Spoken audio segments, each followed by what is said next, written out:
Have you ever wondered why Daenerys didn't end up on the Iron Throne, but Bran did? Well, once you really dig into the show, you'll realize Bran Stark might not be as innocent as he looks. In fact, some fans believe Bran is the Night King.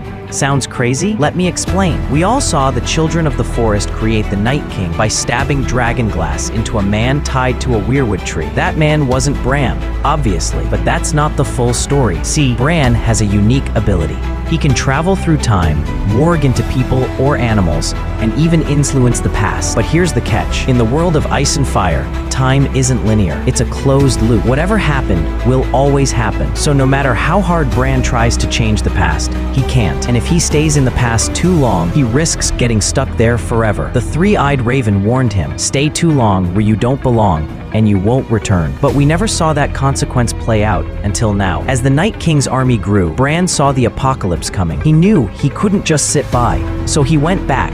Way back. First, to the time of the Mad King, Aerys Targaryen. He whispered warnings into his ear, hoping to prepare him for the White Walkers. But instead, those whispers drove Aerys mad. Burn them all. Wildfire, madness, destruction. So Bran tried again. He traveled back to the original Long Night, hoping to find the source of the White Walkers. And then, even further, to the exact moment the Night King was created. This time, Bran warged into the man being turned, desperate to stop the ritual. But it was too late. The dragonglass was already in, and the magic took hold. Bran was trapped, his body gone, his mind locked inside the Night King. Now furious, he broke free from the children's control and began building his undead army. The Long Night had officially begun. Here's the crazy part. There's a story from the books. An old Nan once told Bran the Night King was a Stark, a brother to the king in the north, and his name was also Bran.